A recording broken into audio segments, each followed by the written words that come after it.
Hola, Bonjour, my name is Alejandra and I'm a cloud evangelist. and I'm John, also a cloud evangelist.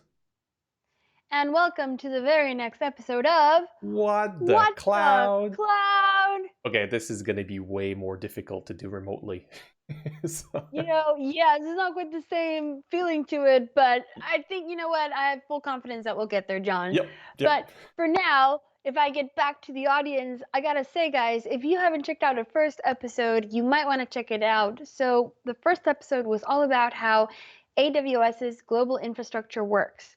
We also talked to you about a blog that was being hosted on a server, and the server got flooded and it was lit on fire, and it was just so many dramatic things that were happening. It was crazy, it was intense. You have no idea what you were missing. If you haven't checked it out, you want to go check out that first episode in our channel. So, now that we know where that blog is going to live, we now need to discuss, well, how do I get there, right? So how do I even start? So the first step is to create an AWS account. And to do that, the first thing you have to go and do is to go to aws.amazon.com. And then once you arrive there, you can click on the Create an AWS Account button. All right, and like John is just showing us now, this is where you go if you need to create a brand new AWS account. So let's do it.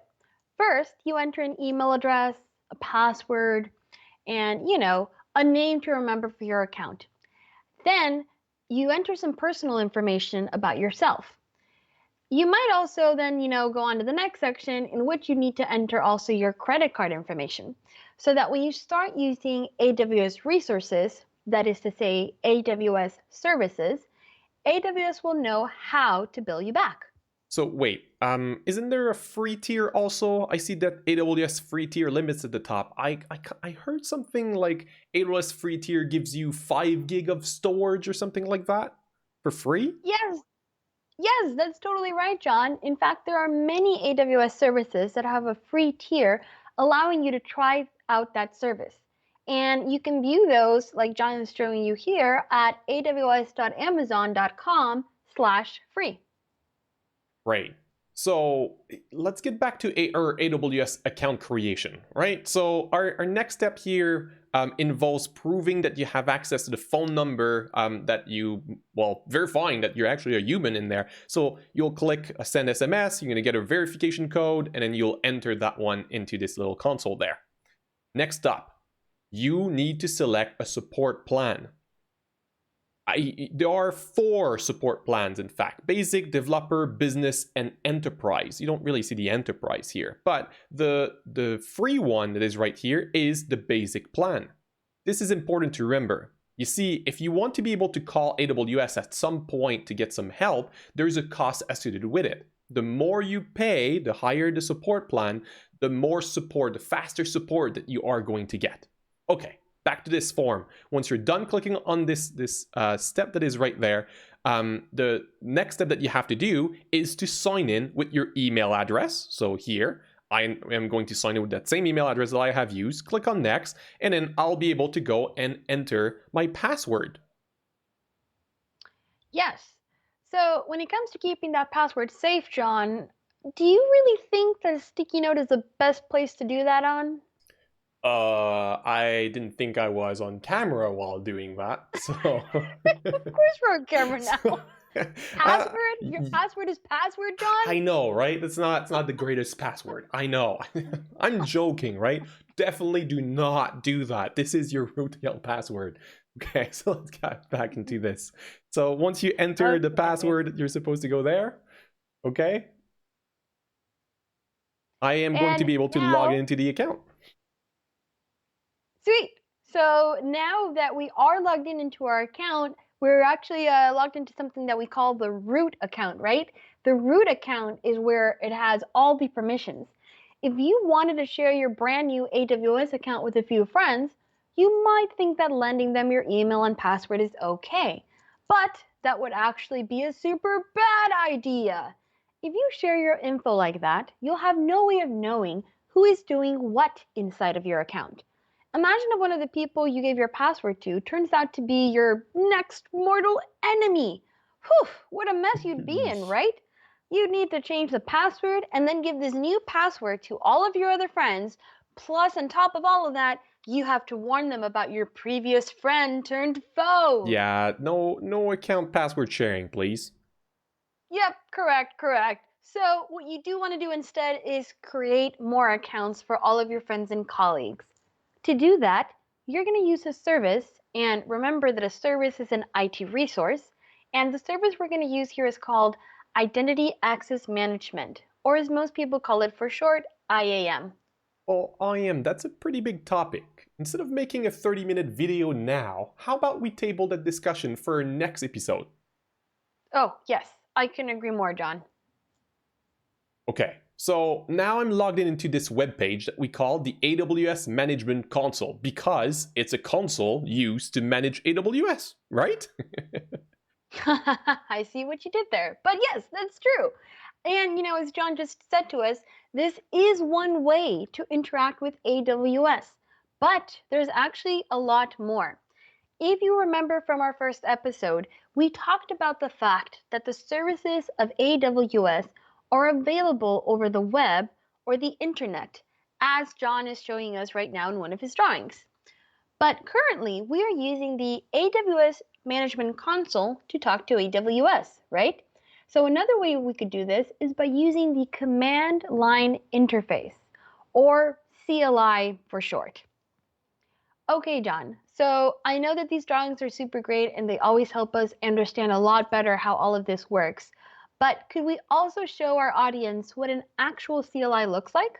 Yeah, for sure. So let me jump into that. As you see here, green terminal, green letters everywhere. Oh my god, this is scary. Don't worry, it's not. Here, all I wanted to show you was I have the AWS. I have the AWS little logo, little CLI command that is right there.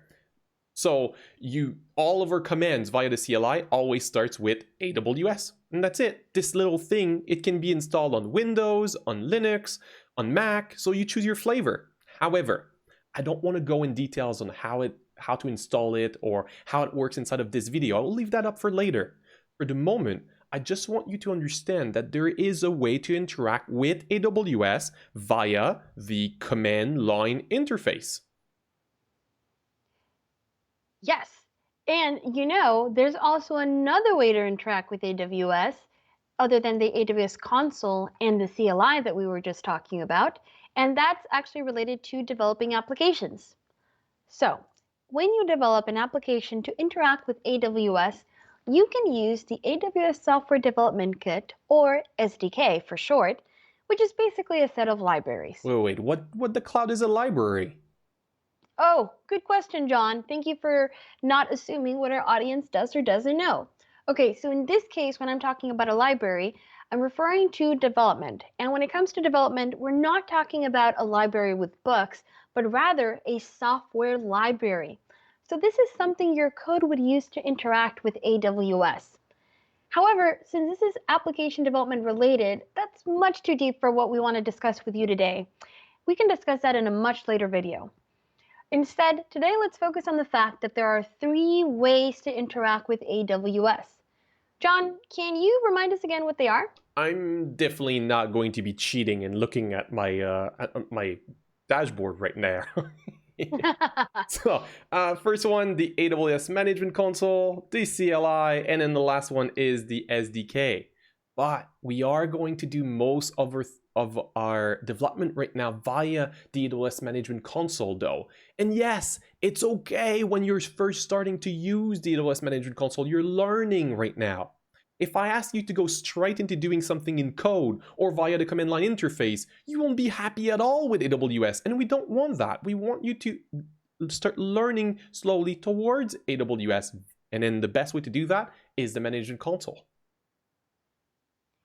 So, as Jon just told us, if we head back over right now to the AWS Management Console, we do want to say, if this is your first time here, welcome! Now in the middle of the screen, you can see that there's a lot of different services, right? So let's say that you're like me, maybe you're interested in robotics. Well, you could head over to AWS Rover Maker.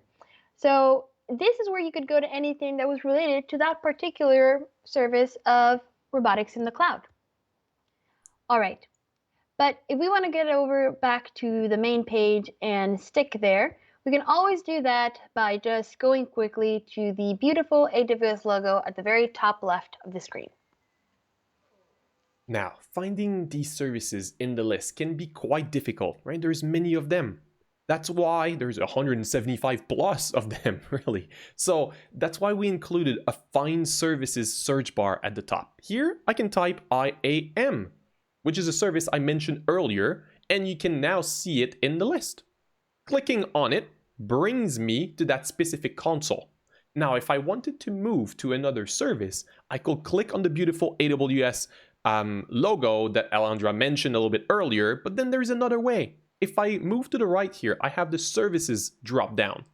Now, you can see all of the services again here in that same grouping, or I can make it, I can even search for them with that search bar that is still at the top, or I can make them in alphabetical order right here.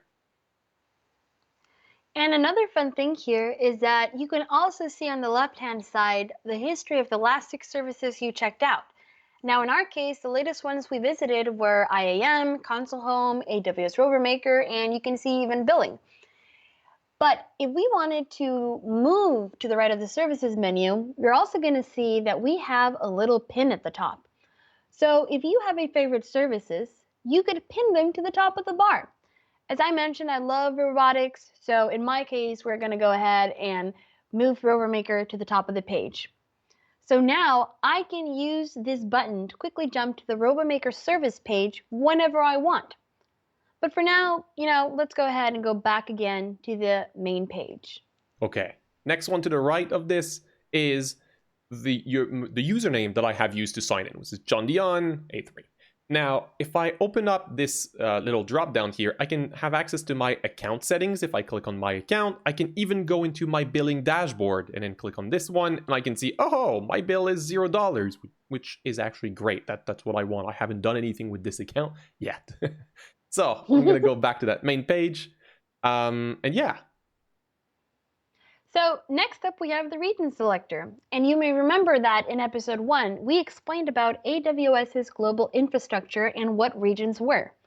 So here, you can select any region and basically quickly travel around the world in seconds, right? Hey, let's say I want to go to Canada Central. Boom, I click on that region. Maybe I want to click on Paris and I want to go to that region. I do it, and boom, suddenly I'm in Paris. That's some pretty fast plane you have right there. Yes, well, in imagination, anything can be possible. All right, but selecting this region will allow you to say in which region you want to work with. Okay, next up, we have the support dropdown. Under support, you have the support center. That's where you gain access to opening up support case with AWS. This is another service of AWS where you can go in and ask questions if you have issues. Well, maybe you want to contact some people at AWS that are ready to answer your questions 24/7. Below, you can find some quick links to the forums, as well as our documentation, and even our training and certification page, which has hundreds of hours of free video content. The last link brings you to the Getting Started Resource Center, which is a great place to get through once you have finished all of our videos to get you started on your first application. Now, I know some of you might be feeling a little bit disappointed that we didn't get to see as much Jon drawings in this video. So before we close this video, I was kind of thinking, Jon, can you draw us a unicorn? Pretty please? Wait, a unicorn? How the cloud am I going to draw a unicorn? So, I believe in you, Jon. Okay, so I'm gonna start with the horn, and then I don't know, like that, and sure, paws and legs. Oh,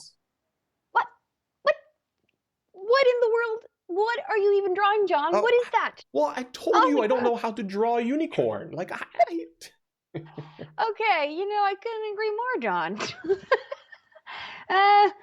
Okay, unicorn notwithstanding, let's go ahead and call it a wrap. We learned a lot today.